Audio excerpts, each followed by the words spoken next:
I was thinking one night that I wanted to try to write a smart, dirty joke. I was like, I want to try to write a smart, dirty joke. That was my whole intention.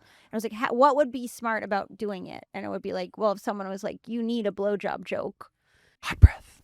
Welcome back to Hot Breath, the show where you learn comedy from the pros. I am your host, comedian Joel Byers, and our guest today started show business back at the age of 5 modeling waterbeds. Shortly after, she had a good run in ballet and playing cello, which she actually went to college for. But we are all so grateful her mom was so stringent on her learning proper grammar and vocabulary because she is one of the funniest and best writers in the comedy game today. Her accolades range from her own comedy specials to Don't Tell specials to performing on Colbert to even America's Got Talent. But our mission here is to help cultivate self-made comics, and today's guest is a self-made comic that got to her where she is today by doing the work every single day and being consistent in that discipline of developing as a comedian, and she is continuing to do that now, which is why we are excited to dive all into the work. So please welcome, ladies and gentlemen, hot brother and sister into the Hot Breath-verse, Erica Rhodes. Everyone. Wow, that was like maybe the nicest introduction I've ever heard in my life. Yay. Yeah. People don't even know there was like 15 minutes of us just out nicing each other before before we even start the podcast. But thank you for doing this. Thanks for having me. I've been a fan from afar, and then getting to see you live here. That's when and I'm glad I came to like the Thursday show, because I like coming to shows where like you have to see a comic be a comic. Right. Some people crumble in certain environments. Yes. I've seen people here like with credits that or names that like have crumbled and got off early or whatever. Really? So to see you work a room has been very that's flattering, because I was crumbling on the inside. I'm glad that I can cover it up with your smile. Your smile. Yes, my is smile. Is that a conscious technique you do? I'm gonna die right now. But it looks so likable. I know it's probably a bad habit. But you think smiling on stage is a bad habit?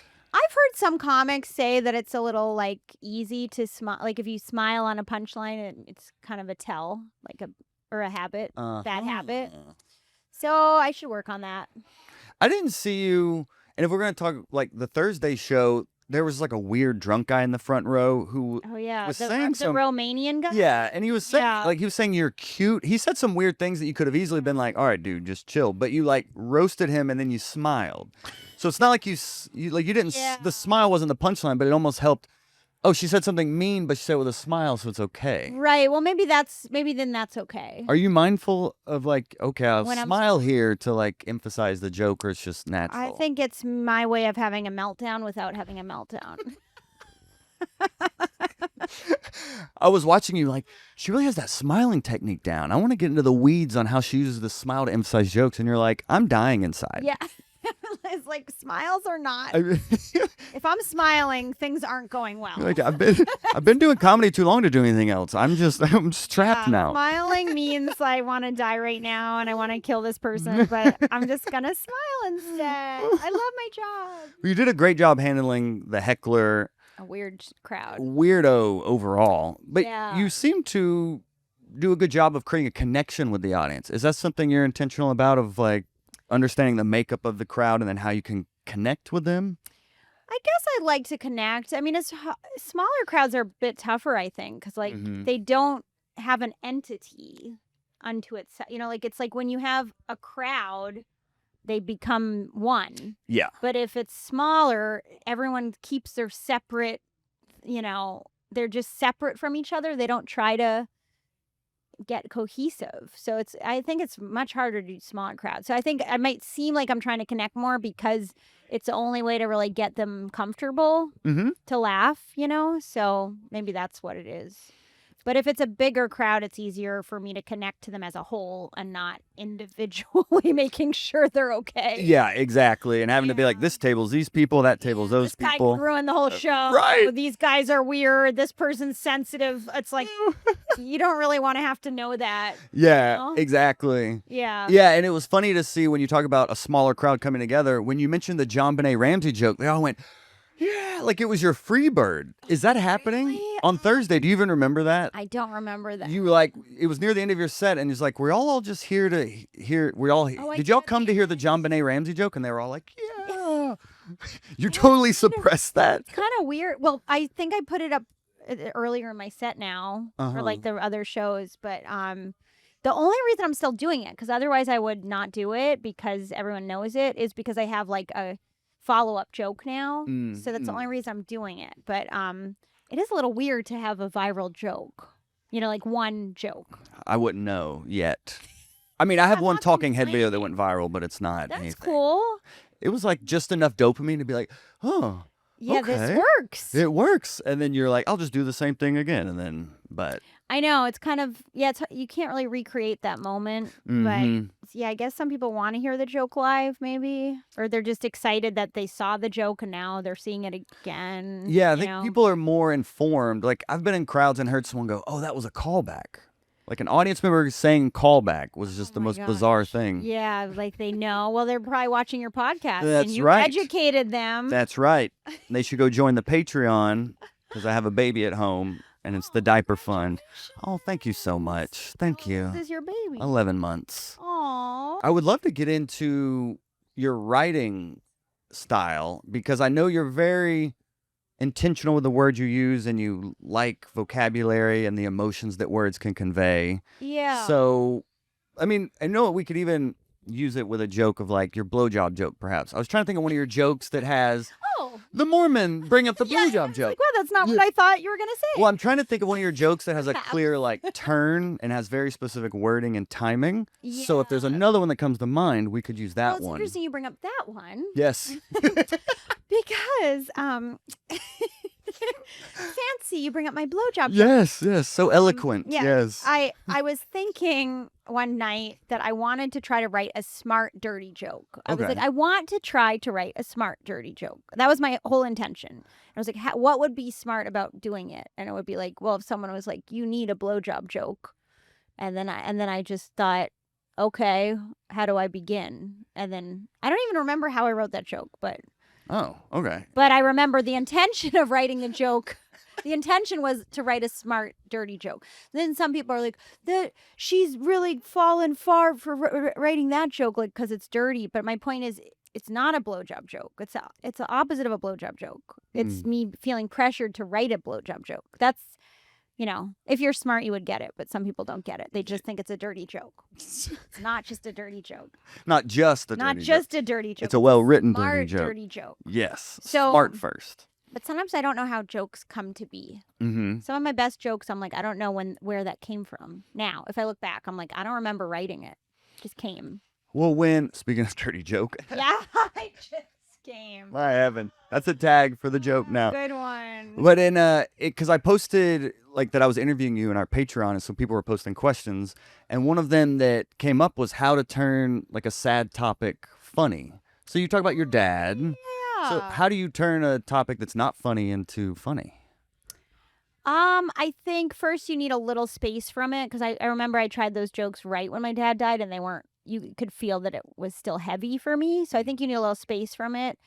And then I think it's like structure, like anything. You need some kind of joke structure so that it's not just venting, and it's not just sad, but like there's some kind of uplifting component to it, or like you give them permission. Like sometimes I'll be like, sometimes I don't love doing this joke, but I'll say like my dad's last wish was like, I hope you get some material out of this. Mm-hmm. So then I'm like, if you don't laugh, you're letting him down. So like gives them permission kind of, Mm-hmm. So yeah, I think it's some of it's just structure, just like the idea of like, you still have to make it uplifting, even if it's sad. You have to give some component of hope to it, I think. So if it's like, you set it up as your father's here and then he's dead, and then like the uplifting part may be that, oh, he's everywhere. But he's always with me. He's always with me. Exactly. He's always with me. Isn't that great? So when you're developing a joke, is it you have just an idea and then you journal about it? Like where do you start to frame the structure? I do a lot of free writing. Mm-hmm. I think about what's personal. I try to keep it personal. And then I think of structure later. So I'll just kind of like free write about a topic. And then sometimes I won't write it ahead of time. I'll try it on stage and work it out, while I say it out loud. Like, you probably didn't hear my suicide joke yesterday, by the way. Oh, Layla, though. Well, no. Layla's old. No, but no. Sorry, I have a new suicide joke that I'm proud of. It's my favorite current joke. Okay. And I did it last night. It was my last joke. And right before the punchline, someone passed out. It was literally one line before the punchline. And I was about to end the whole show on it. And then it was like someone passed out and I'm in the middle of a suicide joke. I thought you were going to say they killed themselves. No, but then she popped up her head. Like she was fine. She popped up her head. She's like, that was a great set. Oh my gosh. I was like, okay, I guess I'll wrap up my suicide joke now.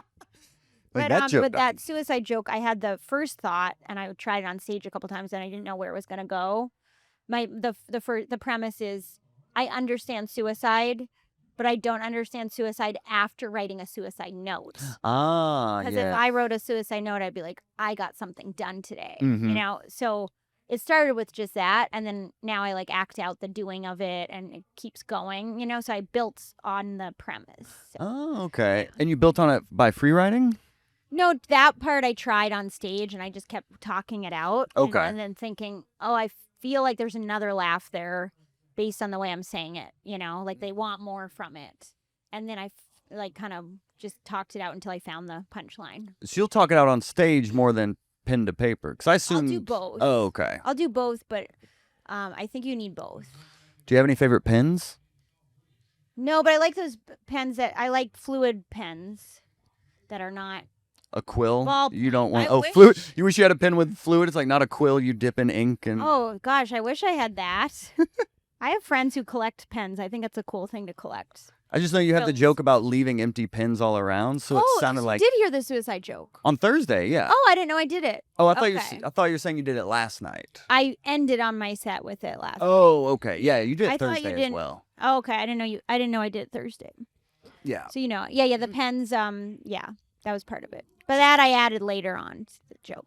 Okay. Yeah. Well, 2 quick questions from our Patreon. One, Denise Medina asked, one, how you got to open up for Matt Rife, and also networking as a female comic. How do you network without feeling like overbearing or being too shy? You just have to sleep with the people that you want something from. There you go. So you slept with Matt Rife, and then he put you in an arena. Did not sleep with Matt Rife. No, Matt and I kind of started well, he started before I did, but we did Bring the Funny together, which was like a competition on show. NBC, yeah. And we were friends for a while, and we would call each other on the road. He would be having a hard time. I'd be having a hard time. Now I'm just having a hard time. He's at the arena, and you're like, I got 12 people, Matt. Do you want a guest spot? So no, he's like thoughtful with his friends and just asked me to do a couple dates. And yeah, so but we go back to when he was, doing the hustle. Yeah. So a lot of people don't know he really, unlike some TikTokers, he really did pay his dues. Sure. Like he was doing the rough clubs I was doing at the same time. So yeah, I remember him like almost quitting right before he got big. Like he really was like almost quitting. So wow. Yeah, and so so he's been a friend. I see him as like a little brother. I'm like even though he's like huge, I'm just like he's like a little brother. Like when I opened for him, it's like you think he's living a glamorous lifestyle. We're all like driving in vans to the next location, and then he insisted on stopping at Taco Bell and then eating in the parking lot while watching wrestling. I was like, don't worry, he hasn't changed. I'm traveling with a teenager. I was like, this is not how I would want to live, but go Matt, still grounded. That's hilarious. Cool, yeah. And any tips for like female comics?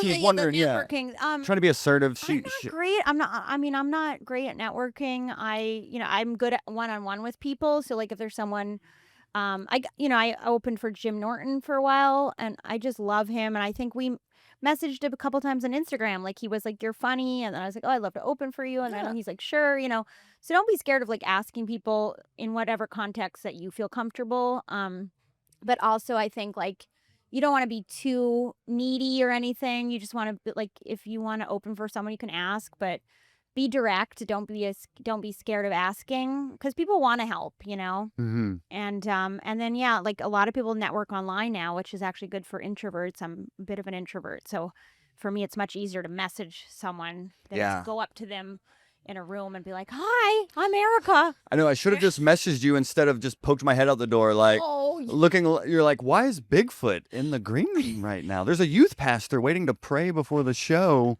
I just thought you were another owner, because all the owners have been here, so I was like, oh, there's a young owner too.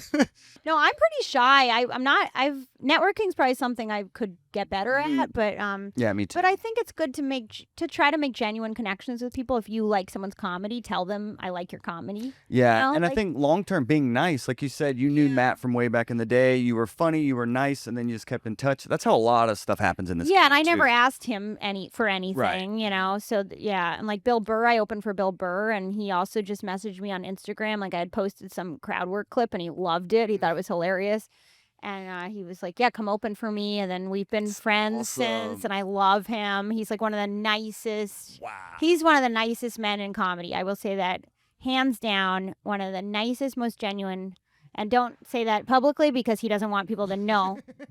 He doesn't want it out there. That makes him so nice. I can't even go into it. He's just, he like looks out for people. Mm-hmm. He's just a genuine good person. I love to hear that. Yeah, he's a good one. So. And the final one, this was from Matthew King asking what advice you would have for yourself starting comedy today. Oh, if I started today, I'd be like, don't do it. I know. Don't. I agree. Here's what I'll say. If you're starting comedy today, do what makes you happy. Don't listen to all the talk about algorithms and what you need to do and starting a podcast and doing TikTok and all this stuff that everyone's like, do this, because the people that are going to stand out are the people that are actually being true to themselves, in the long run, and like doing what you feel called to do. So like if you feel called to do a podcast, you're going to approach it in an authentic way. Mm-hmm. But if you feel like you're being forced to do a podcast, it's not going to be good. It's not going to stand out, right? So if you feel called to do something, do it. But don't keep there's so much noise about what you should be doing or how to get big. It's like, it might take longer, but do what you feel is your path, not what everyone else is doing. Boom. That's great advice. That's what I'd say. Mic drop. Well, please, where would you like people to keep up with you? I know you're on tour right now all around the country. Where would you like people to keep up with you? Yeah, so I have a website, ericarhodescomedy.com. I'm also on Punch Up Live now for tickets. And then